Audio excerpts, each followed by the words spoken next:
I broke up with my childhood sweetheart after 4 years together. All because, when the game ended, she handed the last bottle of water and towel to someone else, and I lost my temper over it. She teased me. Oh wow. Why are you so petty? What's wrong with you? Your heart is so small it can't even hold a grain of sand. It's just a bottle of water. Waiting a bit won't kill you of thirst. I asked to break up. She snapped bitterly. You're so dramatic. You'll never find a girl as good as me again. Don't regret it later.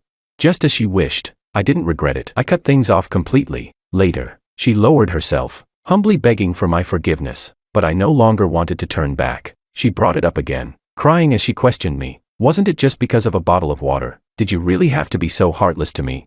Yeah, breaking up over a bottle of water does make me seem overly sensitive. But what she didn't know was that it was only the last snowflake that caused the avalanche. Chapter 1. With the final whistle of the game.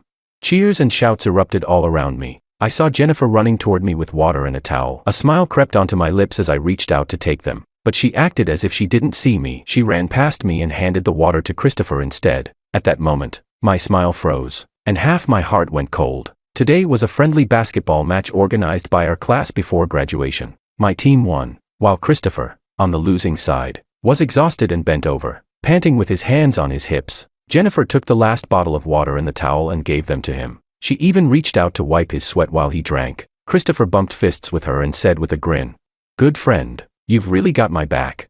"Of course," she replied. The two of them stood close together, chatting and laughing as if I didn't exist just a short distance away. To an outsider, they looked more like a couple, but no one ever found it strange, because this had long become normal between them. I had talked to her about it several times, but every time, she said I was overthinking and told me to relax, that they were just purely platonic. We had argued about this many times, but in the end, I was always the one who compromised, the one who gave in and asked for reconciliation. Maybe in a relationship, the one who loves more is always the one at a disadvantage. While I was still lost in thought, Christopher walked toward me and said with a smile, "Colin, sorry about that. Didn't expect them to prepare so little water. How about you drink mine?"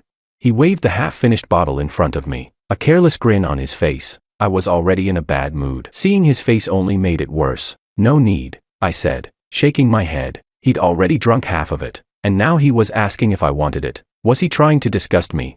"Don't be polite, just take it," he said. Then he tossed the bottle directly toward me. I didn't catch it. I stepped aside and let it fall. I said I'm not drinking it. I looked at him with a warning in my eyes, my tone cold. "What's with you? Isn't it normal for guys to share a drink? If you don't want it, just give it back. Why act like this?" Christopher spoke as if he were completely in the right, yet turned to Jennifer with a pitiful look, as if my refusal to drink his water had somehow become my fault. "Don't mind him," Jennifer said, frowning at me. "He's just upset because I didn't give him the water earlier. Always throwing a tantrum over nothing." She didn't even try to come back to my side. I felt wronged. I wanted to say something, but when I opened my mouth, no words came out. She knew she had given the last bottle of water to Christopher first. She knew she had run past me to find him. She knew everything. She knew it would make me unhappy, yet she still did it without a second thought. It was as if my feelings didn't matter to her at all. I said nothing. I just walked off to the side, feeling a quiet sense of loneliness. Chapter 2. After returning to the rest area, I sat down and waited for the water I had just bought. Jennifer, however, didn't care about how upset I was at all. She was still joking around with Christopher, comforting him, saying it didn't matter that he lost the game and that he could just eat more meat at the dinner later. To be fair, she wasn't wrong. During the dinner, Jennifer was especially attentive, taking great care of everyone, but especially Christopher. She looked after him with meticulous attention. Every time a new dish was served, Jennifer would pick up the first bite and place it in Christopher's bowl, just short of feeding him herself. They looked exactly like a couple in the middle of a passionate relationship. The atmosphere was lively and joyful. Everyone was eating, drinking, and having a great time. Everyone except me. I felt like an outsider peeking into someone else's happiness, a complete third party. After the meal, everyone suggested going to a KTV to continue the night, but I wasn't in the mood at all, so I apologized and told them I wasn't feeling well, wishing them a good time. Seeing my pale expression, my friends probably understood that I didn't want to go. They said, "If Colin's not feeling well, he should go back and rest. Jennifer, take good care of him. We'll hang out again next time." Jennifer looked a little disappointed, but she still accompanied me home. However, Christopher came out with her as well. The two of them got into the car laughing and chatting. Jennifer drove, and Christopher naturally took the passenger seat. Since his place was on the way, Christopher often hitched rides, and Jennifer had never refused him. I sat in the back seat, closing my eyes to rest. Then Christopher suddenly said, "Oh right, I almost forgot, Colin doesn't seem to be feeling well. Want me to give you the front seat? Give it to me. I let out a silent, cold laugh and said nothing. Seeing that I ignored him, Christopher turned to Jennifer and said, "Your boyfriend's temper really is a bit strange. Must be hard on you dealing with him every day." Jennifer just smiled faintly and replied casually, "Don't worry about him. He'll be fine in a bit." Heh, yeah. Every time I got upset, she never even needed to comfort me. I would just calm myself down. Thinking about it, sometimes I really felt like a simp in this relationship. In our minds, the passenger seat is always reserved for your significant other. But ever since Christopher appeared, Jennifer broke that unspoken rule for him. As long as he was around, the front seat was never mine. Except for the rare times when I drove, then the front seat would be empty, because the two of them would sit together in the back. I used to get upset with Jennifer over this a lot. Eventually, she brushed me off impatiently. "Can you stop making a fuss? One is my boyfriend. The other is my good friend. Do you really have to put me in such a difficult position?" I don't even remember how many times we argued because of Christopher. All I know is that later on, I chose silence more often, a kind of resignation, knowing that no matter how much I protested, it wouldn't change anything. I had thought about it many times. Would there come a day when Christopher would replace me as her boyfriend? Maybe it was the emotional exhaustion, or maybe I was just too tired. I fell asleep quickly. When I woke up, the car was already parked downstairs. "Why didn't you wake me?" I asked groggily, looking at Jennifer in the front. She was quietly staring out the window, only turning her head back slowly when she heard me. "Colin, what's wrong with you today?" She frowned, her tone tinged with complaint. "What did I do? I didn't feel like arguing." Even my voice sounded tired. "What do you mean, what did you do? Right after the game, you had that gloomy face. Christopher kindly offered you water, and you made things awkward for him. And during dinner, you didn't say a word the whole time. Your face was darker than charcoal. When everyone suggested going somewhere else, you just killed the mood. We're graduating soon. Don't you realize that every meeting now is one less in the future?" She listed everything one by one, so annoyed that her cheeks puffed up slightly. After listening, all I felt was a chill spreading through my heart. "Think whatever you want." I threw out that sentence, opened the car door, and got out. Chapter 3. She quickly caught up to me. With visible anger, she grabbed my arm and forced me to stop. "So now you can't even be bothered to explain yourself?" She looked up at me, glaring as she demanded an answer. Her unreasonable attitude irritated me too. "Jennifer, we've known each other for so many years. Do you really think I'm just picking a fight for no reason? Did you forget that I'm your boyfriend?" Right after the game, you ran straight to Christopher with the water. During dinner, you kept serving him food and chatting happily with him. And now you're asking me why I gave you an attitude. Again with this nonsense. Jennifer rolled her eyes, her voice full of impatience. "How many times do I have to tell you? He's just a good friend. This is normal interaction between friends. Why do you always have to make a big deal out of it?" I let out a cold laugh. "You think this is normal? Then what is it?" Jennifer pressed on stubbornly. "We didn't kiss. We didn't hug. What exactly did we do to wrong you?" I looked into her eyes. Something in that gaze had changed. In the past, when she looked at me, her eyes were always filled with gentleness and admiration. Now, all I saw was blame and complaint. Hadn't she once said that I would always come first? That I would always be the most important person in her life, irreplaceable? But now, the most important person in her heart had become Christopher. As long as he was around, he would always be her priority. In the end, everything had changed. "If you think there's nothing wrong, then fine." I left those words behind and went upstairs alone without waiting for her. Back in sophomore year, she said the dorm was too noisy and affected her studies. By coincidence, we found a nice 2-bedroom apartment, so we rented it together. We lived there for 3 years. Later, every time we argued, I felt grateful that we had rented 2 rooms. Maybe I caught a chill today. I felt dizzy and heavy-headed. I made myself a cup of cold medicine, drank it, and quickly fell asleep. When I woke up the next day, Jennifer wasn't home. Even by the evening, she still hadn't returned. During that time, she didn't send me a single message. Once again, we fell into a cold war. Ever since I realized that no matter how much I argued, nothing would change, it felt like Jennifer and I had fallen into countless silent standoffs. But I couldn't help remembering, we hadn't always been like this. Jennifer and I were childhood sweethearts. Our families had been neighbors since we were little. But back then, my parents were always working away from home. I rarely saw them throughout the year. The only thing I received regularly was money they sent me. So I paid my own tuition, went to school by myself, washed my own clothes, and cooked my own meals. Sometimes I would forget to bring an umbrella, and I would walk home in the rain. But I was always afraid that others would ask why I was always alone. Why no one ever brought me an umbrella. I worried they would pity me. I worried they would laugh at me. But one day, Just as I was about to run home in the rain, someone appeared beside me, and suddenly, no rain fell on me anymore. From now on, let's go home together. Jennifer stood there in her school uniform, her hair tied in a ponytail, blinking her big eyes at me. She looked unbelievably adorable. After that, I never had to walk home in the rain again, and I never felt lonely anymore. Jennifer walked to and from school with me every day, ate meals with me, and shared the same umbrella with me on rainy days. She brought me breakfast she made herself, draped her jacket over me when it was cold,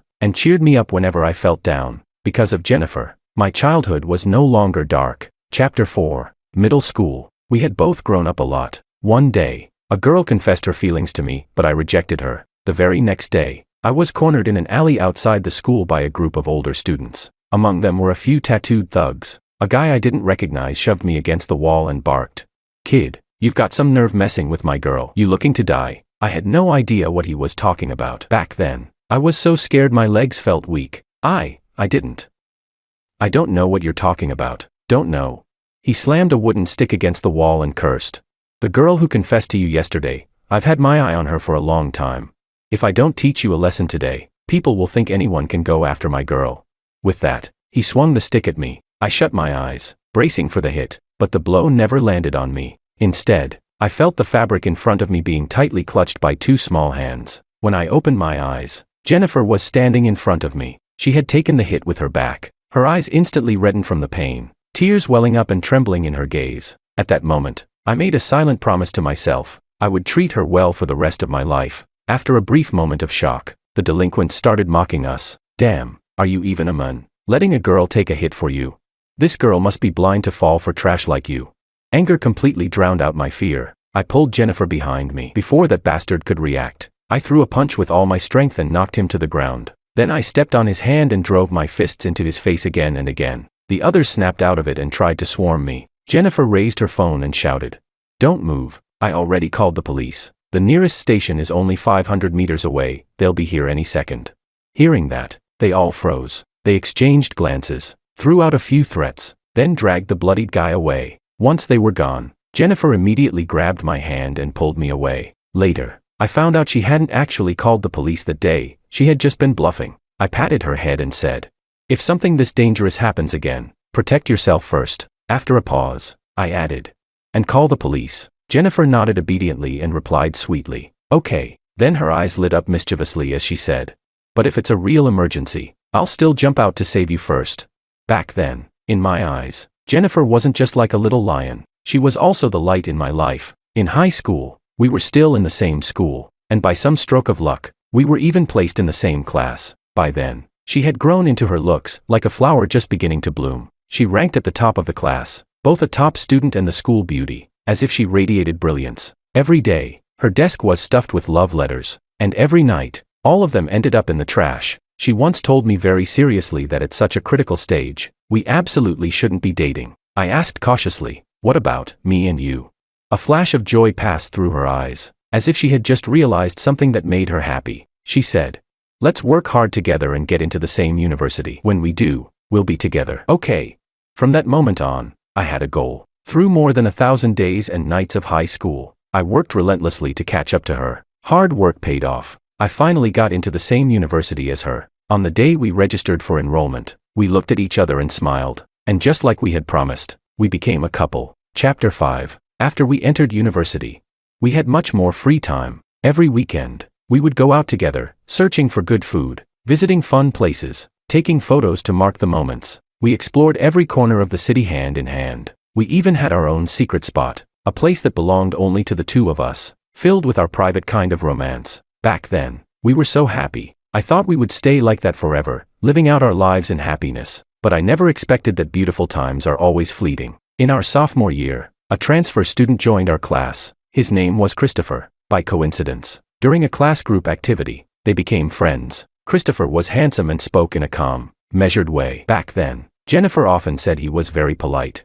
Gradually, she mentioned him more and more. At some point, without me realizing when it began, the relationship between the two of them grew closer and closer. So close that it started to make me jealous. At first, it was still just Jennifer and me going out, going on dates, but later, Christopher began finding all kinds of excuses to join us. When we went to try a newly opened restaurant, Christopher would ask Jennifer for the location. He would say he happened to want to go there too, so why not eat together? Jennifer initially wanted to refuse, but under his persistent coaxing, she eventually agreed. And just like that, what was supposed to be a meal for two gained a third person. Later, when we went to watch a movie, Christopher said he also wanted to see that exact one, so he asked where we were and tagged along again. Jennifer didn't refuse this third wheel either, and it became the three of us watching the movie together. After leaving the theater, the two of them walked ahead, enthusiastically discussing the plot, leaving me forgotten behind them, as if I were the third wheel. There were too many moments like this, so many that I lost count. It wasn't like I had never brought it up.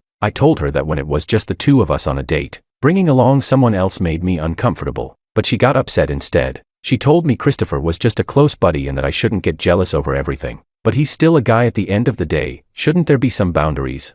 I said, my eyes reddening. I told you, he's just a close friend, a bestie. Jennifer replied impatiently, can you stop being so petty? Have we ever done anything to betray you? Petty. I looked at the girl who had grown up with me, and for the first time, she felt like a stranger. Jennifer, you clearly understand everything, so why pretend you don't? Jennifer took a deep breath and clenched her teeth. What am I pretending? You think you understand everything? You're a grown man, do you really have to be this narrow-minded? Hearing that, my heart was pierced instantly, and tears welled up uncontrollably. Jennifer, you think I'm narrow-minded, that I'm overstepping, right? I didn't even realize it at the time, but my voice was trembling as I spoke. Maybe it was the first time she saw me cry. A trace of concern flashed in Jennifer's eyes. Her tone softened. Colin, let's drop it. It's my fault. Don't be upset anymore. Okay. But hearing her say that only made me feel even more wronged. My tears flowed even harder. Jennifer grew more distressed. She pulled me tightly into her arms, gently wiping away my tears. She said many soft, comforting words. She told me I was the one she liked the most, because I loved hiking. That day she pushed herself to climb all the way to the mountain peak with me. Looking at the magnificent landscape, my mood improved a lot. That night, we held each other tightly. She told me she would keep her distance from Christopher in the future, feeling her scent and her soft breathing in my arms. I felt an overwhelming sense of peace and happiness. Chapter 6. I've always kept her words in my heart. Unfortunately, she didn't live up to them. Later, her relationship with Christopher grew closer and closer, and Jennifer and I argued more and more because of him. I loved her deeply, so I couldn't bring myself to leave. I thought that maybe after graduation, they wouldn't stay in touch so often, but I didn't expect that what happened yesterday would hit me like a thunderclap and wake me up. I should have known long ago. Jennifer and Christopher's relationship had already gone beyond friendship. I was just lying to myself the whole time. I waited until late into the night, but Jennifer still didn't come back. Our chat window remained frozen at yesterday's messages. WeChat moments showed that Christopher had posted something new. Curious. I tapped on it. My heart trembled instantly. 9 photos. Every single one was a selfie of Jennifer and Christopher. In the middle photo, Jennifer had her eyes closed, leaning against Christopher's shoulder. Location, Sanya, Hainan. Caption, the seaside is so romantic, with the ocean breeze and footprints in the sand. I opened the photos and looked at them one by one, carefully, for a long time. So Jennifer hadn't come home because she had gone on a trip with Christopher, but she hadn't told me in advance, not even mentioned it once. My already disappointed heart now felt like it had fallen into an ice cellar, cold and aching. I had thought she would be as upset as I was, unable to sleep. Only now did I realize that after arguing with me, she could still sleep peacefully, and even had someone to lean on. Originally, I had planned to talk things through with Jennifer face to face, about our relationship, but now, it seems there's nothing left to say. We've known each other since elementary school, all the way until graduating from college. I thought we could really stay happy forever, grow old together like in the novels. I had imagined countless times walking into the wedding hall with her, placing a ring on her finger myself, but reality tells me, I was too naive. What seemed like an unbreakable relationship could shatter in an instant. From the moment Christopher entered our lives, maybe it was already destined that my relationship with Jennifer would begin to fall apart. Is our love really over just like that? Honestly, I'm not willing to accept it. I didn't do anything wrong. My phone slipped from my hand onto the bed, and by then my face was already soaked with tears. I thought of all those happy times with Jennifer. I thought of the girl who rushed over without hesitation to block a blow for me, like a little lion. I thought of the girl who, even in the rain, stubbornly held her arm high just to hold an umbrella over me. I thought of the girl who, when I had a high fever in the middle of the night, ran several kilometers in panic just to buy me medicine. But sadly, that girl, who once shone like a beam of light into my dull life, has ultimately left me. I used to think that if I just tried hard enough, I could stay by her side forever. Now I realize that while many things can be gained through effort, love is not one of them. Love is like sand, and like the wind. I'm unwilling to let it slip away, yet I'm powerless to stop it. Christopher posted something like that while Jennifer and I were still in a relationship, and Jennifer could rest against his shoulder and fall asleep without stopping him. Maybe, in her heart, I stopped mattering a long time ago. She might still be lying to herself, but I don't want to continue like this anymore. A sleepless night, I packed up all my belongings, little by little erasing the memories of this place. It used to be our warm haven. Now, I've decided to leave, and there's no reason for me to stay anymore. Chapter 7. I moved my luggage back to the school dormitory, because I decided to prepare for graduate school entrance exams. Before, it was Jennifer who wanted to step into society early and build her own career. At the time, she felt that if I stayed in school, we wouldn't have many chances to see each other. So I compromised and interviewed at several companies close to her. Now that I've woken up, I can finally move forward according to my own plans. I found the company that had accepted me and explained the situation to the HR manager. She expressed understanding and wished me the best. After returning to school, I threw myself entirely into studying. Every morning, I went to the library early, and at night I went back to the dorm to continue studying. I thought this kind of life would be hard to endure, but unexpectedly, it was even easier than I had imagined. With my days full and busy, I hardly thought of Jennifer at all. She seemed to gradually fade out of my world.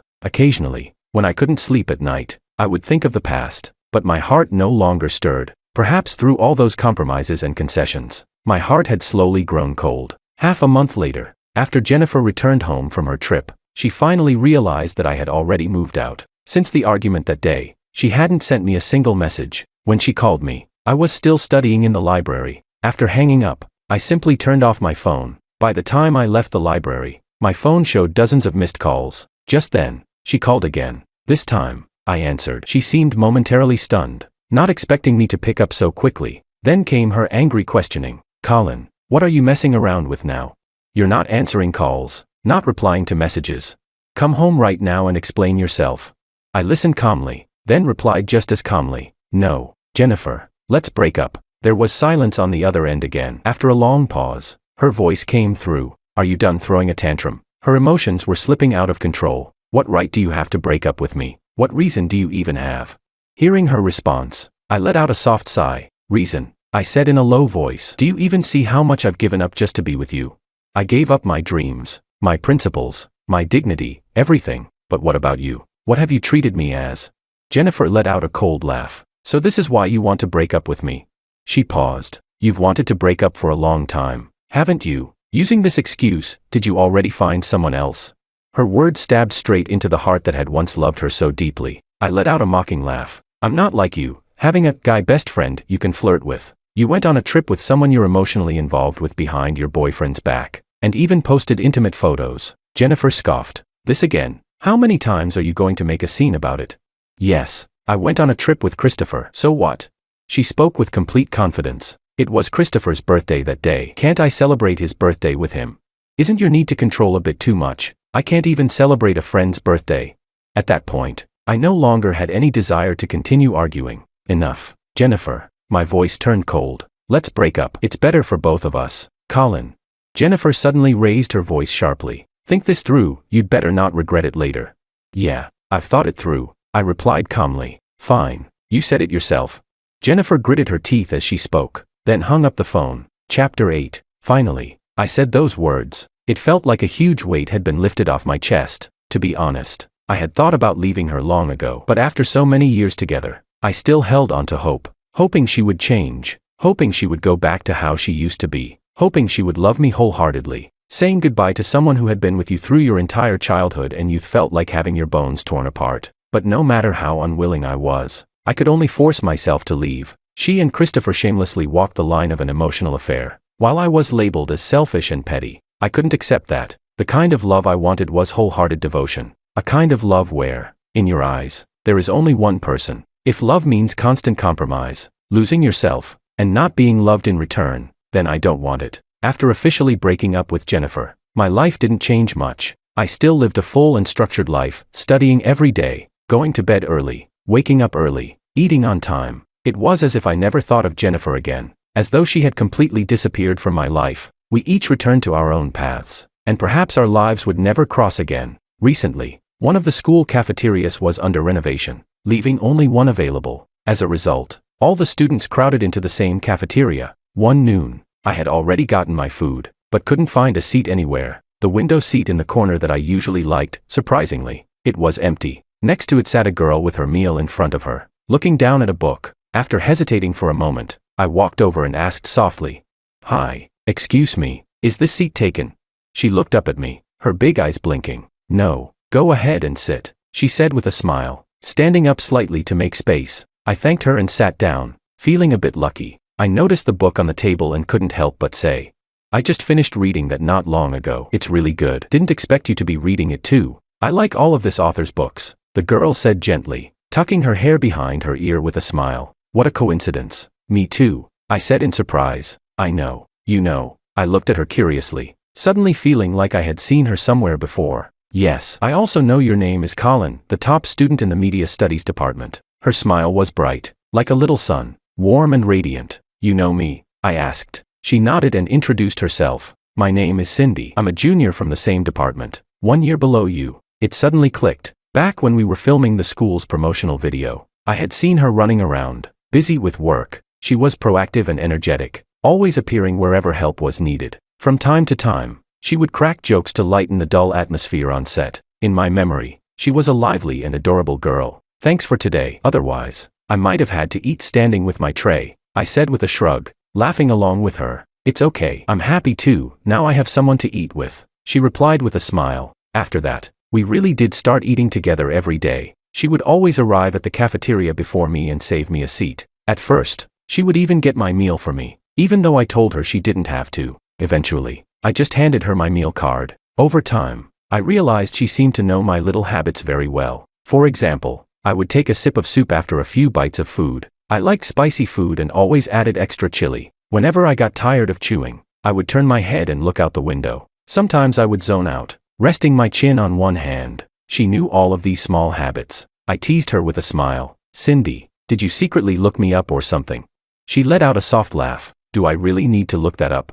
I paused for a moment, then nodded. She was right, these were just small habits. Anyone would notice them after spending enough time together. Jennifer used to know me best, but now, she no longer cared. Chapter 9. One day, when I happened to hear Jennifer's name, I suddenly realized that it had already been half a year since we broke up. During these 6 months, aside from studying every day, the only other thing I did was eat at the cafeteria with Cindy. At first, I truly thought she helped me get food and save seats every day because she had no one else to eat with. It wasn't until the day she confessed to me that I realized the truth. A girl as cute as her, if she really wanted someone to eat with, it would have been the easiest thing in the world. She did all of that for me. I had actually met her before, when she first started her freshman year. At that time, she had dragged her luggage over to me and asked where the teaching building was. Just as I was about to answer, she suddenly lost her balance and fell to the side. I was startled and hurried over to catch her. Fortunately, the infirmary wasn't far. I helped her there. The doctor said it was hypoglycemia. After drinking a bottle of glucose, she gradually recovered.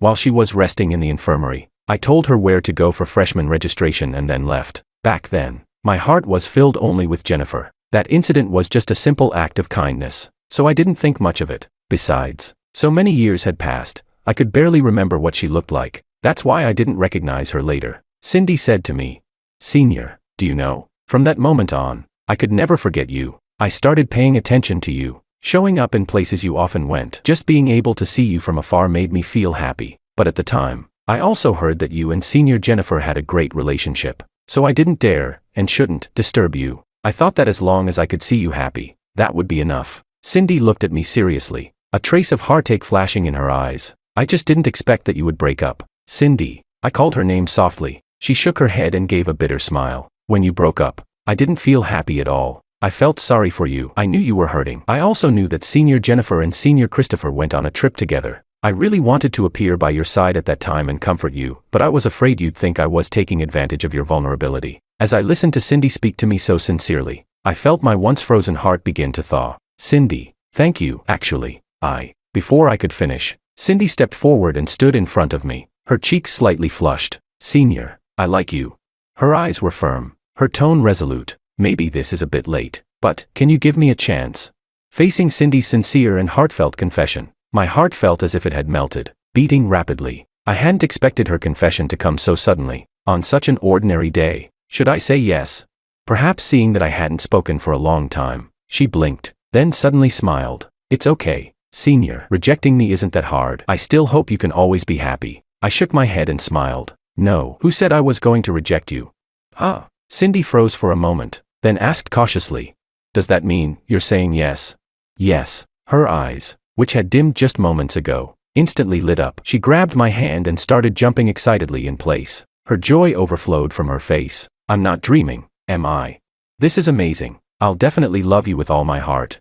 Watching Cindy so happy, like a child, I felt a long-lost sense of ease and happiness in my heart. Chapter 10. Every day I spent with Cindy felt like being soaked in happiness. One night, I came across a post from Jennifer. She was wearing a spaghetti-strap floral dress, holding her phone in one hand while flashing a peace sign with the other. Behind her, Christopher had his arms wrapped around her waist, a happy smile on his face. Caption: Happiness doesn't have to come from you. A mutual friend commented, finally made it official. Wishing you lasting happiness. Jennifer replied, yes, thank you. Seeing this, my heart remained completely still, unlike the turmoil I felt when I first saw their travel photos. Jennifer was still as willful and immature as ever, unaware of how ridiculous it looked to others. I shook my head and put my phone down, but Cindy leaned closer, noticing something was off about me. Are you unhappy? She asked, blinking her big eyes. No, I said with a smile, gently ruffling her hair, but she continued, is it because of Jennifer? Seeing the hint of sadness on her face, my heart ached. I turned and pulled her into my arms, speaking softly. Silly girl, you don't need to care about her. The one I like is you. Cindy smiled happily, then buried her face in my collarbone. In a soft, slightly spoiled tone, she said, Colin, can you take me home with you? I was slightly stunned. You said before your family wanted you to bring your girlfriend home for the new year. She said sweetly, I want to go back with you. Is that okay? I was silent for a moment, then nodded. Okay. She giggled and hugged me tightly. The spring festival came quickly. I took her back to my hometown. Along the way, she kept asking if I was tired, offering to help carry some of the luggage. When I refused, she bought water for me, fed it to me, and wiped my sweat with tissues. As soon as we sat down, she asked what I wanted to eat, and said I could lean on her and rest if I was tired. Her attention was always on me. It made me feel valued and needed. Jennifer had never been like this. She was always focused on moving ahead, busy taking photos and posting updates. When we got home, my parents had already prepared a large table full of dishes, but Jennifer's family was also there. Colin, you're back. Jennifer's mother greeted us warmly as soon as she saw Cindy and me. Yeah. Cindy quickly greeted them as well. Hello, Uncle, Auntie. I'm Cindy. Jennifer's father smiled kindly. Hello. Jennifer's mother pulled me aside, her tone apologetic. Colin, I'm really sorry about Jennifer. She was in the wrong, but over the years, we've always treated you like family. Come visit us whenever you have time. Okay. Looking at her, my heart was filled with mixed emotions. When I was little, I was often home alone, and they would invite me over for meals. They knew about the breakfasts and umbrellas Jennifer used to bring me. And throughout my growth, whenever I faced difficulties, their whole family would help me find solutions. Perhaps in their eyes, I had long been one of their own. At the dinner table, Jennifer sat on my left, and Cindy sat on my right. Jennifer placed a piece of sweet and sour carp onto my plate. Colin, this is still your favorite fish. Cindy placed a piece of ribs onto my plate. Your favorite now. I thanked Jennifer, then picked up the ribs and put them into my mouth. After the meal, Cindy stayed in the living room chatting with my parents. I went into the kitchen to get some juice. Just as I was about to leave, Jennifer walked in. She said nothing, just stood there, quietly looking at me. I spoke first. Do you need something? She didn't answer. I stepped forward. If not, I'm heading out. Chapter 11. Colin, she called out to me. When I turned around, she was looking at me with an apologetic expression. About that incident. I'm sorry. I paused for a moment. What incident? Jennifer said cautiously. That time, when I gave the bottled water and towel to Christopher. Oh, I nodded, speaking indifferently. That was so long ago. There's no need to bring it up again. A trace of disappointment flashed in her eyes, but she continued. Christopher and I were never together. Those travel photos I posted. I just wanted to make you jealous. Jennifer, I interrupted her. We've already broken up, and it's been a long, long time. Who you're with and what you do, it has nothing to do with me anymore. I know. Jennifer lowered her head and said softly. I just didn't want you to misunderstand. There's no misunderstanding, I replied calmly. You and Christopher suit each other quite well, don't you? Jennifer's body trembled slightly. She looked up at me, her eyes filled with pleading. Is there really no way for us to go back? It had already been more than half a year since we broke up, and now she was asking me this. I shook my head, my tone firm. Jennifer, it's impossible for us. I already have Cindy, and I hope you'll find the right person too. After that, Jennifer left my house. During the rest of the holiday, I never saw her again. My parents were very satisfied with Cindy. She spent her first spring festival at my home. When we returned to school, I devoted myself entirely to exam preparation. For convenience, I moved back into the school dormitory. Cindy was also busy preparing for her own exams and certifications. We encouraged each other and made progress together. One night, as I walked out of the library, I saw Jennifer waiting at the entrance. Under the dim streetlight, she looked somewhat lonely, her gaze tired and worn. Only when she saw me did a hint of life return to her eyes. Colin. She walked up to me and handed me a cup of hot milk tea. When I didn't take it, she touched it to her cheek to check the temperature, then said carefully, I just bought it. It's still warm. It's cold out. Drink it to warm up. Looking at her now, she reminded me of that rainy day long ago, when she appeared beside me holding an umbrella. But all of that had already become the past. Jennifer, I think I've already made myself very clear. There's no need for you to do this anymore. I spoke calmly, without the slightest ripple of emotion. I just wanted to come see you, to make up for my mistakes. There's no need. I shook my head and said indifferently, the best thing you can do for me is to stop interfering with my life. Jennifer's hand holding the milk tea trembled uncontrollably, her eyes looking shattered. How can you be so heartless? We've had over 10 years together. Does it really just end like this? Her tone was almost pleading, one hand already gripping my wrist. I immediately shook her off. I once really wanted to cherish this relationship. I was willing to keep giving in and compromising, but you only kept pushing further. You told me not to regret it, but since leaving you, I haven't regretted it for even a single second. I said each word clearly, then turned and left without looking back. Perhaps because the night was so quiet, I could hear the uncontrollable sound of her sobbing behind me. I had heard by chance before that she and Christopher had fallen out, but that had nothing to do with me anymore. For a long time after that, Jennifer didn't show up to disturb me again. Sometimes, though, I would notice her standing not far away, quietly watching me, maybe in the library, maybe in the cafeteria, or maybe along the campus pathways. But since she didn't bother me, I didn't pay attention to her either. I focused only on doing what I needed to do. Fortunately, hard work pays off. I was successfully admitted to the university I wanted. Cindy hugged me and said, I knew you could do it. Cindy decided that she would work hard too, to follow in my footsteps. That day, I took Cindy to an amusement park, to the movies, and to eat all kinds of food. When we returned downstairs to our apartment that night, we saw Jennifer standing there alone. Cindy nervously tightened her grip on my hand. I gently patted her hand and said softly, It's okay. Go upstairs first. She glanced at Jennifer, then looked at me and nodded obediently. Okay, I'll wait for you upstairs. After saying that, she took the fruit from my hand and walked into the building, turning back to look at me every few steps. Chapter 12. After watching Cindy's figure disappear, I walked over to Jennifer. It had been many days since I last saw her. She looked even more worn out now. There were dark circles under her eyes, something she never used to have. I hope this is the last time we meet. I said it directly. A trace of hurt flashed in Jennifer's eyes. She gave a bitter smile. Do you hate me that much now? I didn't answer. I just looked at her quietly. I guess. Later I finally realized how much I hurt you back then. She let out a self-mocking laugh and continued. After that, Christopher got involved with many girls in ambiguous ways. Only then did I realize how hurtful my behavior was. I don't want to hear this anymore, I said coldly. She pursed her lips, looking a little aggrieved. Colin, back then, I also dreamed that we would hold hands and grow old together. If you're willing to give me another chance, I'll spend my whole life making it up to you. No. Before she could finish, I interrupted her. Jennifer, no matter how many times you ask, my answer will be the same. Why? Why won't you even give me one more chance? She lost control of her emotions and broke down crying. I looked at her calmly. I already gave you chances, more than once. Ever since Christopher entered our lives, how many times did I tell you? And how many times did you actually listen? But, she tried to explain, but no words came out. Actually, from the moment your heart wavered for the first time, I should have chosen to leave. I was just too soft-hearted. I sighed and continued.